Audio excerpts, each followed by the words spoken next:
Saudara, seperti yang saya sudah janjikan, saya akan menjawab pertanyaan-pertanyaan saudara. Pertanyaan-pertanyaan di seminar dan di beberapa kesempatan lain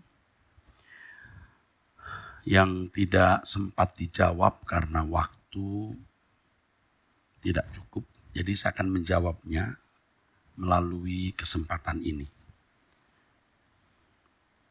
Pertanyaan dari Bapak Jimmy Chu, Pekalongan. Selamat Pak Eras, Bapak mengatakan salah satu syarat agar kita selesai dengan diri sendiri di hadapan Allah adalah hidup seperti hidupnya Yesus. Dan dialah menjadi satu-satunya pribadi yang sudah selesai dengan dirinya sendiri di hadapan Allah, yaitu hidup dalam kesederhanaan. Sementara Bapak mengatakan menggunakan barang-barang branded, barang-barang yang mahal, tidak masalah asal dengan itu tidak mencari nilai diri.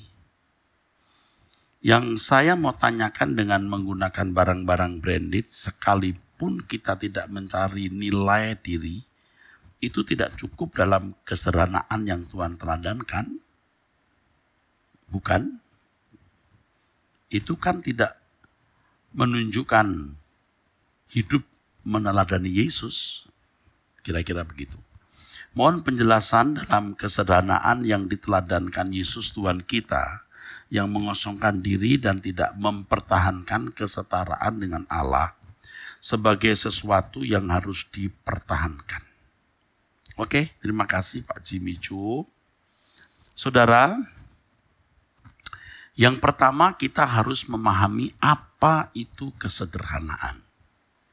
Kesederhanaan itu ukurannya bukan barang yang kita pakai, tetapi sikap hati. Orang yang bermaksud mencari nilai diri tidak mungkin sederhana. Tidak mungkin. Dengan barang apapun, nilainya berapapun akan menjadi tidak sederhana. Karena mencari nilai diri, saudaraku. Kesederhanaan itu didasarkan pada motivasi hidup.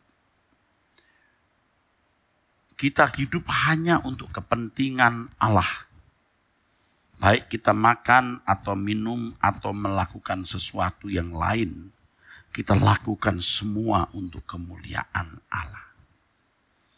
Kita tidak memiliki bagian apa-apa dalam hidup ini. Karena sebagai anak tebusan, kita menjadi milik Allah dan segala sesuatu yang kita lakukan untuk kepentingannya. Jadi kalau kita memakai barang apa, berbuat apa dengan satu indikasi mendapatkan keuntungan, nah itu berarti ada kepentingan di situ, saudaraku. Pasti menjadi tidak sederhana. Kesederhanaan diukur dari kesediaan, tidak memiliki agenda apapun selain hidup untuk kepentingan Allah. Nah, bicara mengenai barang branded. Pada waktu saya menjelaskan hal itu banyak aspek yang juga saya kemukakan, saudaraku. Yang pertama, kalau kita hidup di tengah-tengah masyarakat, di tingkat sosial ekonomi tertentu, kita tidak boleh memakai barang-barang yang membuat mereka tersandung. Ya saudara. Sebab kesederhanaan lawan kata kemewahan itu bisa relatif.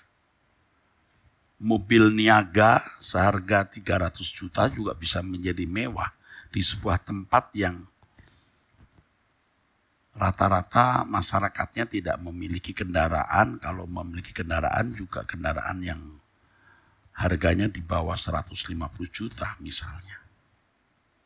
Tetapi kalau saudara ada di tengah-tengah komunitas dengan kelas ekonomi sosial tertentu, ya saudara harus, maaf kata harus tidak boleh. Saudara tidak keliru memakai barang-barang yang memang di kelas saudara.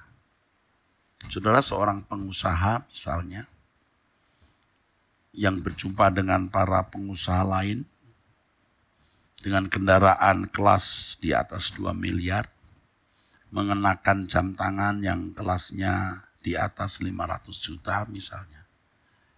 Saudara mengenakan itu, saudaraku, bukan bermaksud mencari nilai diri. Dalam performance di tengah-tengah masyarakat kelas tersebut itu biasa saja. Ya, biasa saja. Tapi ingat, jangan mencoba mencari nilai diri dengan apa yang kita kenakan. Yesus sederhana. Tapi kesederhanaan Yesus tidak diukur dengan barang yang dia kenakan, saudara. Dan Alkitab juga tidak pernah menjelaskan jubah Yesus harga berapa. Ya. Ada satu pandangan bahwa ketika Yesus disalib, jubahnya diundi karena jubah Yesus itu mahal. Maka mereka memperebutkan. Ya, tapi itu tidak ada data juga. Jangan coba-coba membuat satu penjelasan yang tidak memiliki landasan Alkitab yang kokoh, saudaraku. Jadi kesederhanaan yang diteladankan Yesus pada hakikatnya atau pada intinya adalah ketika kita tidak memiliki kepentingan kecuali untuk kemuliaan Allah. Yesus bisa menggunakan kesetaraan dengan Allah sebagai milik yang harus dipertahankan. Ia mengosongkan diri dan dalam segala hal disamakan dengan manusia. Dia tidak memiliki kepentingan apapun kecuali saudaraku. Ya, hidup hanya untuk Bapaknya, melakukan kehendak Bapa dan menyelesaikan pekerjaannya. Dengan pernyataan bahwa menggunakan barang branded tidak masalah, itu dalam konteks ketika saya menjelaskan untuk orang-orang tertentu di kelasnya. Ya tentu saudara harus tahu diri masing-masing kita. Ya kalau gaji kita tidak lebih dari 5 juta ya jangan coba-coba kredit mobil. Kalau gaji kita tidak lebih 5 juta ya jangan coba-coba beli tas harga di atas 1 juta, tas harga 80.000, 50.000 cukup. 100.000 juga cukup, 200.000 juga bisa. Ya, saya kira itu cukup. Jangan pernyataan itu menjadi pembenaran saudara mau hidup mewah ya. Mewah itu juga dalam arti ya memang relatif saudaraku. Dan saudara harus mengerti ya. Ya. Oke. Mungkin untuk Bapak Ibu saudara yang tinggal di daerah, pengertian sederhana dan mewah itu harus tepat. Ya, juga yang ada di kota. Ya. Harus tepat memahami kata sederhana dan mewah itu. Terima kasih. Shalom, selamat siang Pak Eras. Saya sudah sekitar 8 tahun mengikuti khotbah Bapak. Dimulai dari radio hingga beberapa tahun belakangan lewat channel YouTube, Truth Streaming maupun live streaming. Jiwa saya sungguh haus untuk menikmati kebenaran firman Tuhan lewat suara kebenaran setiap hari. Akan sangat terasa ada yang kurang jika saya belum mengikuti khotbah Pak Eras dan hamba Tuhan lainnya di channel Truth tersebut setiap hari. Mohon doanya Pak, kerinduan kami sekeluarga untuk bergabung dengan GSKI Bless Denpasar. Kami sudah mengajukan permohonan mutasi ke Denpasar namun masih belum ada tanda-tanda positif. Mohon doanya karena kami percaya semua akan indah pada waktunya. Ya, amin. Jika ada kerinduan di hati saya untuk anak saya yang bungsu dapat melanjutkan studi, ketika sudah tamat SMU ke STT Ekumene. Di mana Pak? Terima kasih Pak. Tuhan Yesus selalu memberkati Bapak dalam tugas pelayanan, keluarga dan semua pelayanan GSKI. Agar terus dapat menuai jiwa-jiwa yang sungguh-sungguh mau hidup dalam kekudusan dan kesucian. Dan menjadi berkat dengan tetap dan setia kepada Tuhan kita yang agung, Yesus Kristus. Amin. Kepada yang kekasih, yang memberikan pertanyaan ini mengenai anaknya yang mau sekolah di STTE, saudara bisa membuka website kami, dan di dalam website kami itu saudara bisa mendapatkan penjelasan. Ya. Sekolah kami memiliki 8 prodi dan sudah akreditasi. Ya, kami sudah mengajukan akreditasi institusi dan sudah mendapatkan penilaian, sehingga kami memiliki prodi-prodi yang sudah terakreditasi. Ya, saya dengan tangan terbuka menyambut Bapak Ibu, ya kalian mahasiswa-siswa yang mau lulus dari SMU untuk masuk di sekolah ini, Sekolah Tinggi Teologi Ekumene ini. Ya. Sekolah ini selain terakreditasi memberikan ekstrakurikuler ya seperti orkestra, jadi ada hampir 50 alat musik ya.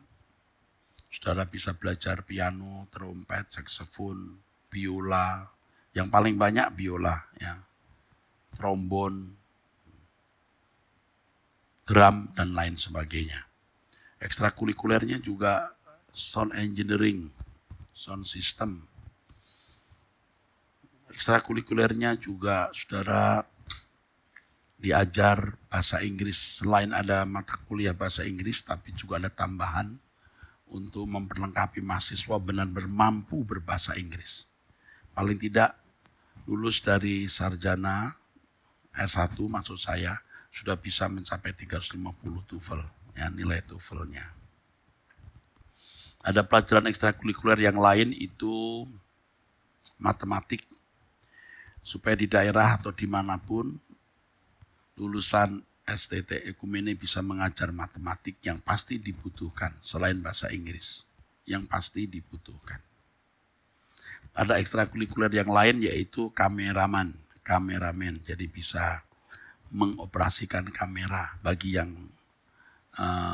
tergerak atau terdorong untuk ada di lingkungan broadcast. Juga kami melatih mereka untuk bisa didesain grafis. Ya. Dan beberapa ekstrakurikuler yang berkaitan dengan pelayanan gereja. Kami menyediakan asrama kami nanti bisa menampung sekitar di atas 350 dan diharapkan dalam waktu singkat gedung yang dibangun untuk asrama sudah selesai pada bulan Juni atau Juli ini. Atau mungkin Mei, saya sendiri kurang mengikuti. Tapi ada, saudaraku. Pada waktu pandemi, mahasiswa-mahasiswa kami sudah kami kirimkan pulang mereka. Kami belikan tiket semua. Ya. Atau hampir semua kita belikan tiket. Kecuali yang mampu ya saudara. Sebagian besar kami belikan tiket dan mereka kembali ke daerah mereka masing-masing. Ya. Dan puji Tuhan, ini tidak menjadi masalah. Untuk program S2 dan S3 juga kami menyediakannya untuk para hamba Tuhan dan para teolog, dosen-dosen Sekolah Tinggi Teologi. Bapak Ibu bisa mengunjungi website kami, Sekolah Tinggi Teologi Ekumene, dan kami akan membantu saudara-saudara sekalian. Oke. Pak Era, saya sering marah, emosi kepada orang yang kerjanya tidak benar dan tidak sesuai SOP, ya, Standard Operation Procedure. Beda tipis antara mau mengoreksi atau kritik supaya mereka kerja dengan benar, atau biarkan saja supaya kita tidak terbawa dalam emosi yang menunjukkan superioritas kita. Bagaimana menyikapi ini, Pak? Terima kasih. Bapak yang bertanya ini, saudaraku, ini memiliki pergumulan untuk hidup lebih benar. Puji Tuhan ya. Ini orang-orang begini dalam tanda kutip berbakat ini masuk surga. Dan bukan tidak mungkin, namanya sudah tertulis di dalam kitab kehidupan. Saudara, segala sesuatu yang kita lakukan itu harus memiliki motivasi yang benar. Dan untuk memiliki motivasi yang benar, kita harus belajar menjelajah hati kita, menjelajah batin kita, saudara. Menjelajah hati, menjelajah batin, saudara. Supaya kita itu menjadi cerdas dan jujur di dalam menangkap motivasi-motivasi yang menggerakkan kita mengambil keputusan, mengambil pilihan dan bertindak. Jadi apa yang harus kami lakukan? Ya, menghadapi orang-orang yang tidak bekerja sesuai dengan SOP ini. Ya, kita melatih motivasi hidup kita. Kita melakukan semua itu kan untuk Tuhan. Untuk Tuhan itu bukan berarti langsung kepada Tuhan, tapi untuk kepentingan orang lain. Nah, kalau kita diam hanya karena kita takut melakukan kesalahan, kan jadi egois juga jatuhnya. Takut kita nanti jadi marah, jadi emosi, ya akhirnya kita tidak dewasa. Belajar menguasai diri, ya. Jangan takut berbuat salah, artinya jangan karena takut berbuat salah lalu saudara tidak melakukan sesuatu. Lakukan saja. Ya. Asal kita tidak sengaja ya membawa diri kita kepada situasi di mana kita berbuat dosa. Nah itu beda. Kalau demi tugas ini jangan takut saudara melakukan sesuatu. Jangan takut saudara bisa bersalah maksud saya dengan melakukan hal itu. Lakukan itu dengan kontrol diri. Dan untuk itu memang perlu berlatih. Kalau saudara menghindarinya, saudara tidak akan pernah belajar menjadi orang yang lemah lembut dan rendah hati. Lakukan.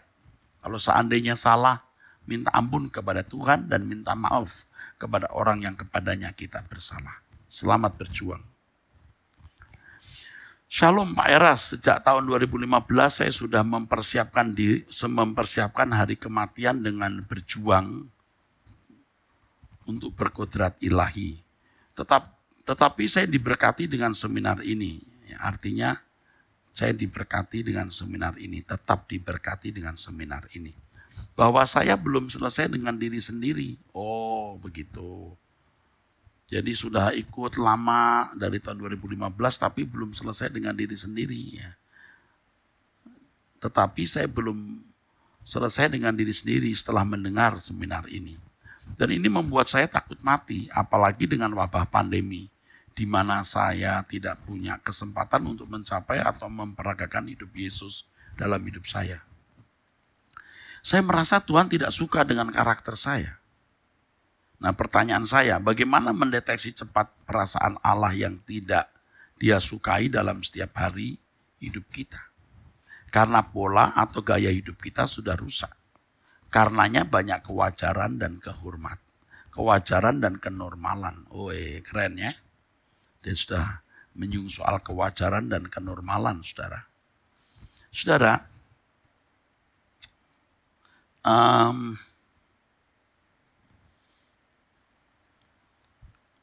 yang pertama, saudara yang bertanya ini memiliki kehausan dan kelaparan akan kebenaran. Seperti pertanyaan sebelumnya yang takut berbuat salah sehingga tidak atau ragu-ragu melakukan koreksi dan teguran kepada mereka yang kerjanya tidak benar dan tidak sesuai SOP. Ini dua-dua orang ini sama, haus dan lapar akan kebenaran. Saya harus beritahu bahwa untuk mencapai kehidupan selesai dengan diri sendiri itu panjang, saudara. Jangan berpikir mencari uang itu lebih sukar daripada menjadi seorang yang berkenan di hadapan Allah. Menjadi seorang yang berkenan di hadapan Allah itu, waduh saudaraku. Pertaruhannya itu segenap hidup tanpa batas. Segenap hidup tanpa batas. Yang pertama harus bertekad untuk tidak melukai hati Allah. Itu tekad itu dulu. Akan membangkitkan perasaan takut yang proporsional kepada Allah. Dan tidak munafik. Yang kedua, harus rela tidak dibahagiakan oleh apapun selain Tuhan. Ya, selain Tuhan. Ya. Saudara harus mengikuti khotbah yang saya sampaikan mengenai sukacita sejati di dalam Tuhan di tengah badai. Sukacita kita itu terbangun, saudara, dari prinsip-prinsip hidup yang benar, di antaranya ini. Bertekad untuk hidup tidak bercacat, tidak bercela, nanti akan menikmati sukacitanya. Dan menikmati kebahagiaan hanya di dalam Tuhan saja. Hal ini akan membuat saudara memiliki mata hati yang terang. Lalu distimulasi atau dirangsang atau dikembangkan melalui meditasi, doa pribadi kepada Allah. Nanti kita akan memiliki kepekaan. Kalau orang masih bisa dibahagiakan oleh dunia ini, jadi parameternya jadi kacau, saudara. Ia tidak akan peka mendengar suara Allah. Berbahagialah orang yang suci hatinya karena ia akan melihat Allah. Kata melihat di situ sebenarnya tidak melihat dengan mata. Horao itu melihat dengan hati. Jadi orang yang bersih hidupnya atau paling tidak bertekad untuk bersih dan tidak dibahagiakan oleh dunia ini, dia memiliki kepekaan. Dan kepekaan ini mutlak harus kita miliki sebab hukum kita itu bukan hukum tertulis seperti dekalog atau seperti 10 perintah Allah. Hukum kita bukan semacam syariat yang bisa tertulis. Tapi hukum kita itu Allah sendiri. Kita harus menjaga perasaan Allah. Hidup, ya saudaraku, tidak ada orang yang lebih beruntung dari orang yang hidup menjaga perasaan Allah. Menjaga perasaan Allah itu luar biasa, saudaraku. Bahwa perasaannya lebih berharga dari perasaan kita sendiri. Jangan karena kita tersinggung, kita ledakkan dengan tindakan-tindakan yang melukai hati Tuhan. Perasaan Allah lebih berharga dari perasaan semua orang di sekitar kita. Dan perasaan Allah lebih berharga dari harta, uang kita, dan segala sesuatu yang kita miliki, saudara. Jadi kita harus memiliki sikap berjaga-jaga, menghayati ya kehadiran Allah di dalam hidup kita setiap saat. Bahwa ada seperti candid camera, kamera yang tersembunyi yang selalu mengontrol hidup kita. Ya. Dengan demikian kita akan memperhitungkan selalu perasaannya. Nah, kalau saudara memiliki prinsip ini, saudara akan memiliki kepekaan nanti. Kehendak Allah yang mana? Yang menyukakan hatinya dan yang tidak yang mana? Saudara akan memiliki kepekaan, saudaraku. Ya. Menjaga perasaan Allah. Wow, saudaraku, itu inti pelayanan kita. Pelayanan kita itu intinya bukan berkhotbah, mengatur organisasi di gereja, bukan hanya memberi uang ke gereja. Oh saudaraku, itu tidak ada artinya. Dibanding dengan kesediaan kita untuk menjaga perasaannya. Kepentinganku ya hanya dirimu, melayani perasaan Bapa. Ini satu kalimat yang saya kutip dalam khotbah saya. Perasaan kepentinganku hanya dirimu, melayani perasaan Bapa. Saudara, agenda hidup kita memang itu. Hidup sesuai dengan pikiran perasaan Allah. Dan jika kita belajar terus, kita akan mengalami perubahan kodrat nanti. Sehingga kita melakukan kehendak Allah itu bisa secara otomatis karena sudah menjadi rasa kita. Naluri kita. Jadi kita tidak di bawah bayang-bayang hukum yang memaksa atau menekan diri kita ya. Dengan takut-takut. Enggak. Hubungan kita dengan Allah, hubungan Bapa dan anak. Ya. Tetapi sekali lagi, ini harus berangkat dari diri kita. Ya. Bukan berangkat dari orang lain. Tekad ini harus berangkat dari diri kita, saudara. Aku mau mengerti kehendak Allah.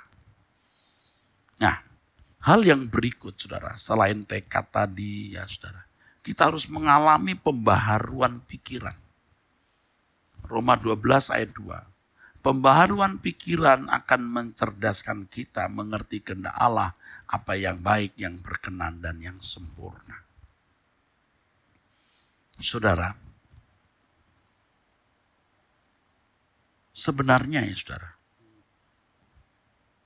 kecerdasan rohani itu inti dari kekristenan. Yang di dalam Filipi pasal 2 ayat 5-7 dikatakan memiliki pikiran perasaan Kristus. Yang dalam teks aslinya itu phroneo, attitude dalam bahasa Inggris.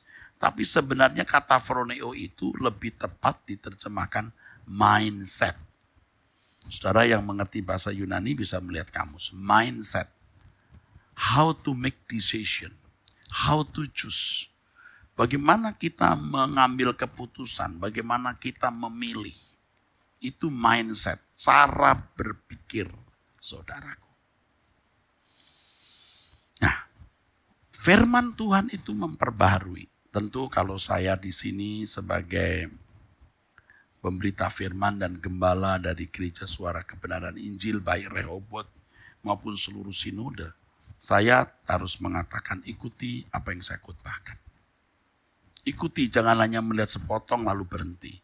Harus melihat seluruh kebenaran yang saya sampaikan sehingga saudara memiliki pemahaman yang komprehensif. Jangan potong-potong khotbah saya. Jangan mengambil sepotong-sepotong. Ya. Sepotong itu tidak ada artinya sama sekali dibanding dengan seluruh pemahaman yang lengkap. Karena kalau seseorang membaca buku saya lalu memahami kelengkapan satu tema, baru orang akan mengerti. Ini yang benar. Jadi saudara, ketika kita berusaha untuk mengerti perasaan Allah, karena kita mau melakukan apa yang Allah Bapa ingini, saudara bisa membangun sebuah keintiman yang tidak bisa dibahasakan oleh manusia. Bisa kerak begini, saudara. Bisa kerak. Saya percaya saudara akan sangat antusias ya, untuk menjalani hidup ini dengan optimisme yang sangat tinggi. Kalau kita benar-benar hidup hanya untuk kesenangan hati Allah. Gairah hidup kita luar biasa, saudaraku. Kita bangun tidur yang kita pikirkan bagaimana kita menyenangkan hati Allah. Kalau dulu kita bangun tidur, kita hanya memikirkan apa yang akan kulakukan hari ini yang menyenangkan, menguntungkan diriku, menyelamatkan hidupku, menyelamatkan orang-orang yang kukasihi secara lahiriah. Tapi sekarang kita mau menyelamatkan orang-orang yang kita kasih dan semua orang di sekitar kita untuk masuk langit baru dan bumi yang baru. Saudara, di layar saudara bisa membaca nomor telepon ya, 0811 9935 700. Ini nomor telepon yang saudara bisa jadikan sarana untuk menyampaikan pertanyaan di acara Anda Bertanya Alkitab Menjawab. Ya. Dan bagi Bapak Ibu yang tadi bertanya mau menyekolahkan anaknya di Sekolah Tinggi Teologi Ekumene, bisa mengirimkan alamat Bapak Ibu, nomor telepon Bapak Ibu di nomor ini, nomor 0811 9935 700, dan kami akan menanggapinya. Saudara menyampaikan pertanyaan ini, ya. Selama pertanyaan itu memang proporsional untuk dijawab, yang tidak menyangkut masalah-masalah pribadi orang, baik pribadi saya maupun pribadi orang lain, ya saya akan menjawab. Kalau menyangkut pribadi saya masih bisa menjawab. Kalau itu perlu saya jawab. Tapi kalau menyangkut orang lain, saya mungkin tidak menjawab. Ya, senang sekali, saudara, di episode pertama ini Anda Bertanya Alkitab Menjawab. Nantikan edisi berikut ya, yang akan memberkati saudara-saudara sekalian. Sampai jumpa, Tuhan memberkati saudara sekalian. Sola Gracia.